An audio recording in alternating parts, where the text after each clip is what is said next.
বারাসি আজকের দিনে আপনার মাইন্ডকে সর্বদা পজিটিভ রাখতে হবে, মাইন্ডকে মুক্ত রেখে চলতে হবে। আজকের দিন কিছুটা আপনার মধ্যম প্রকৃতির যাবে। আজ কিছুটা আপনি নিজেকে ডাউটফুল বা কনফিউশনে থাকতে পারেন। আজ পেপার ডকুমেন্টস রিলেটেড কোনো সমস্যা আজকে আপনার সামনে উৎপন্ন হতে পারে। আজ মন কিছুটা কল্পনা ভাবুকতার জগতের মধ্যে থাকতে পারে। সুখ শান্তির প্রবল ইচ্ছা, সুখ শান্তি প্রাপ্তির প্রবল ইচ্ছা মনে থাকলেও কিছুটা আপনি সেই সুখ শান্তিকে গ্রহণ করতে অক্ষম বোধ হতে পারেন।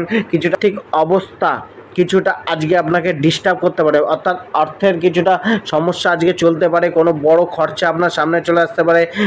আপনার মধ্যে ক্রোধ তেজ বাড়তে পারে বা আপনার একগুঁয়ে জেদের কারণে জীবনযাত্রা কিছুটা এলোমেলো হতে পারে। সুসংযোগ না মেলায় বা কানেকশন না মেলার জন্য আপনার মধ্যে একটুখানি বিরক্তি ভাব আসতে পারে। আপনার আর্গুমেন্টিভ নেচারের জন্য মানুষের সাথে ভুল বোঝাবুঝিও ক্রিয়েট হতে পারে। তবে তড়িঘড়ি কোনো ডিসিশন না নেওয়া